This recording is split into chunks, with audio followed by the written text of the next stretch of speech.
Assalamualaikum teman-teman nih, saya punya banyak banget toge. Mungkin memang habis ini saya mau pesta toge. Jadi saya membuat beberapa sistem dari pembuatan toge. Dari yang mulai bagus, yang mulai tidak terlalu bagus, yang asal-asalan, sampai yang mungkin agak layak dilihat. Cuman ini semuanya saya pastikan organik, tidak ada unsur-unsur kimia apapun. Mohon maaf, saya harus jelaskan ke kalian bahwa toge itu kalau kita beli itu kok bisa bagus, gemuk, panjang. Apakah betul dia itu murni organik? Jawabannya adalah tidak. Kebanyakan itu memakai beberapa obat-obat perangsang untuk pertumbuhan toge, karena dia akan mengejar target waktu, target ukuran, dan bobot, karena untuk dijual. Nah kemudian itu dijual, dikonsumsi oleh kita. Apakah itu tidak ada konsekuensinya? Jawabannya pasti ada. Karena apapun ketika itu zat sintetik, kemudian dimasukkan ke dalam bahan makanan dan kita makan, maka ada yang namanya residu yang tidak bisa dirasakan dalam jarak waktu yang dekat, tapi jarak yang relatif panjang mungkin nanti akan ada dampak ya. Nah untuk itu di sini saya perlu informasikan, kalau kita sekedar cuman mau konsumsi toge, itu pertama, toge itu kalau kita buat itu sangat mudah sekali, sangat mudah. Secara nilainya juga jauh lebih murah, secara kesehatan pasti lebih higienis ya, wong kita yang ngolah. Artinya airnya saja kita pakai air yang bersih, tempatnya jelas pakai tempat yang bersih, sehingga nanti togenya menjadi toge yang bersih dan sehat. Nah salah satunya, beberapa hal saya akan kasih informasi ke kalian. Kalau memang kalian mau bikin toge dengan yang memang kualitasnya lebih bagus, itu kita jangan beli obat-obatan yang pabrikan itulah, mohon maaf. Tapi begini, sebetulnya kita bisa juga dengan cara organik. Itu kita cukup hanya dengan bawang merah dan bawang putih. Bisa bawang merah tok atau bawang putih tok atau dua-duanya. Fungsinya apa? Kalau bawang merah ini itu untuk semacam ZPT, jadi perangsang akar, dia akan cepat tumbuh. Ini bawang merah. Kemudian kalau bawang putih itu kita untuk anti bakteri, anti jamur lah, kayak gitu, semacam fungisida itu, seperti itu.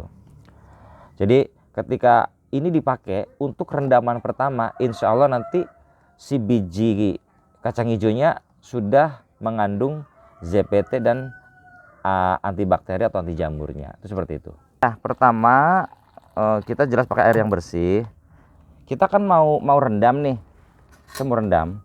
Nah ini dimasukin ke sini, bisa diparut, bisa diiris, bisa digeprek. Contohnya diiris begini lah tuh, maka dia akan memiliki zat perangsang untuk cepat tumbuh juga. Nah kemudian kalau ditambahin bawang putih begini, nah gini udah cukup, maka dia akan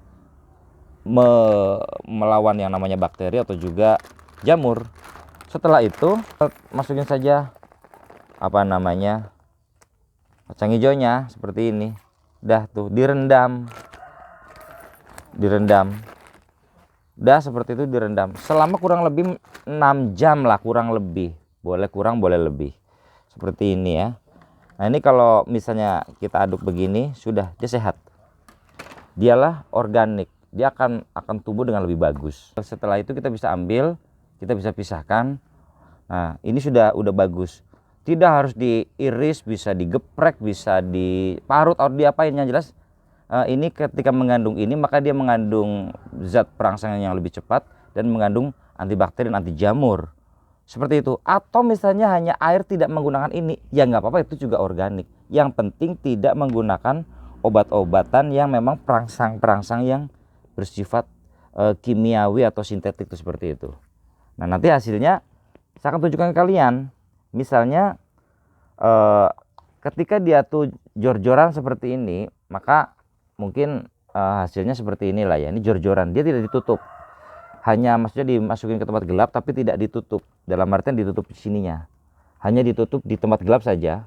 Itu dia hasilnya seperti ini, biasa-biasa aja ya, tetapi sehat, semuanya sehat.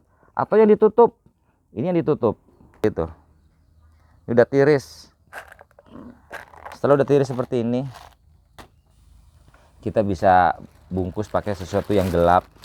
Bisa pakai begini, pakai tas apa, plastik kresek bisa, pakai kain hitam bisa, taruh di tempat gelap. Nih, ini taruh di tempat gelap. Itu udah jadi. Besok ketika kita buka, itu jadinya seperti ini teman-teman. Nah harapannya ya seperti ini. Nanti kita harapannya akan menjadi 10 kali lipat ya, penuh lah gitu. Makin banyak ya dia akan makin mudal. Nah setelah itu kita masukin aja. Ketika emang nggak ada tutupnya, masukin aja, karena kan kita mengurangi penguapan biar dia ada di situ. Maka ya lebih baik memang ini diikat. 24 jam kemudian ketika dia dibuka, kita unboxing, itu nanti jadinya seperti ini teman-teman. Tuh, ini hari kedua.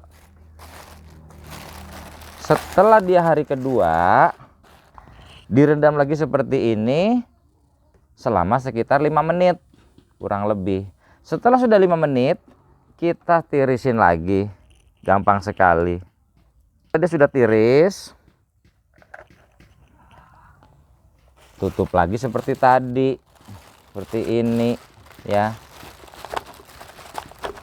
Tutupin lagi seperti ini, kayak gini, dan diikat kembali ya, intinya rapet lah. Hari ketiga kita kasih air lagi, seperti ini, dibiarkan 5 menit lagi. Setelah sudah 5 menit lagi, kita tirisin lagi. Ini berlaku untuk semua, termasuk kalau misalnya kalian itu pengen simple, bisa dengan cara yang pakai botol seperti ini. Berarti kalau botol seperti ini, ininya kan dilobangin ya, ininya dilobangin, bisa direndam di baskom atau di ember. Setelah ada airnya, saya praktekin aja.